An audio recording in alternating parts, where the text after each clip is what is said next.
Welcome to EC News. The presidential campaign is quickly coming to a close, with the election only a few days away. It's been an eventful and dynamic election season. The race kicked off the week of December 10th, as each candidate was quick to accept their party's nomination and present the public with their platforms. Each party presented 4 topic speeches, 2 with press conferences, 4 commercials, a website, and various paper advertisements.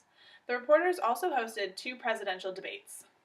Although all of the candidates had specific requirements to fulfill, each one showed their strengths and weaknesses throughout the season. Let's begin with Senator Megan Glacken from Maryland, representing the Moderation Party of America. Senator Glacken exuded much confidence whenever she spoke and was also very creative with her speeches. She never seemed afraid to let her personality come through. While these are great qualities to have in a president, the senator did find herself in trouble a few times when she didn't quite know when to hold her tongue. Another candidate who excelled in public speaking was Senator John Vandenberg from the Wholesome Party. Whether it was in an interview, press conference, or debate, Senator Vandenberg was always able to answer questions quickly while also providing relevant and interesting facts. The Wholesome Party's website has a very extensive gift shop, and the proceeds may be funding the campaign. Senator Vandenberg also has a very strong and unwavering belief in his ideas, even when he's questioned. This may have been a factor in why his campaign has been facing some difficulties with their stance on the environment, though. Unfortunately, this issue may take attention away from other key issues in the party's platform. Governor Ramez Sultan was another candidate who was a dynamic speaker, at least in the beginning of the campaign. But a few weeks into the race, he left for a prior engagement in India. That trip let his party slip under the radar and may affect his performance in the election. Although he was well-spoken earlier, when Governor Sultan returned, his first speech seemed a bit shaky, and he didn't handle questions as well as he could have. Fortunately, he turned himself around and came back strong for the second debate. Governor Julia McGrath from the Jacuzzi Party has proven her knowledge through her extensive use of facts in her speeches and the debates. In her acceptance speech, she noted that she would not try to break down other candidates or use mudslinging techniques.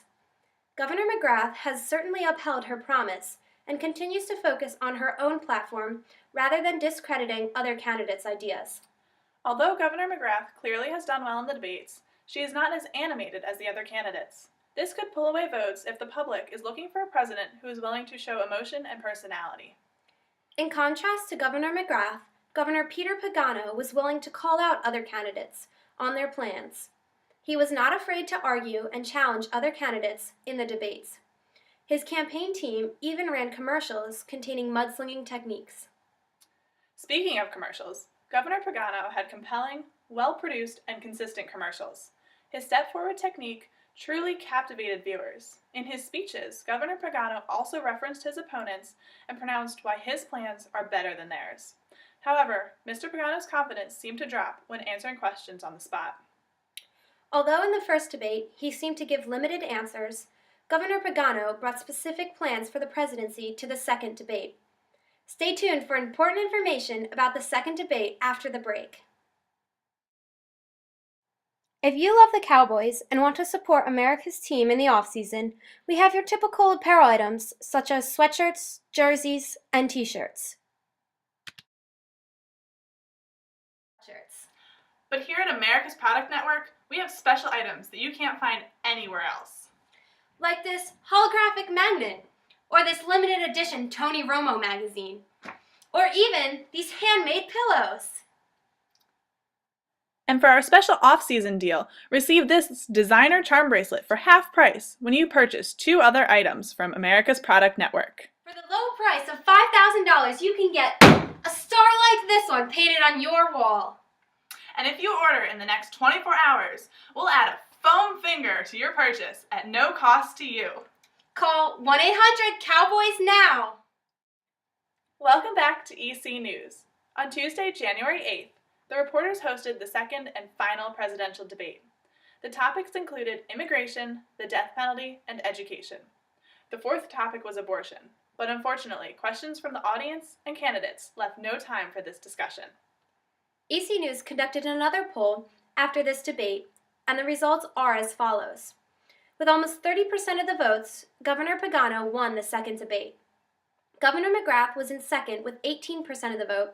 Governor Sultan received 15% of the vote, while Senators Vandenberg and Glacken were tied with 11%. In the same poll, EC News also asked voters who they would vote for if the election were held today. According to our results, Governor McGrath and Governor Pagano are tied in the polls, each receiving 22% of the vote. Senators Vandenberg and Glacken were also tied with about 15%, while Governor Sultan received 7%. With only a few days until Election Day, the race is still close between the candidates. EC News would like to thank its viewers for tuning in each week to hear the latest on the 2013 presidential election. Remember to go out and vote this Tuesday for the next President of the United States.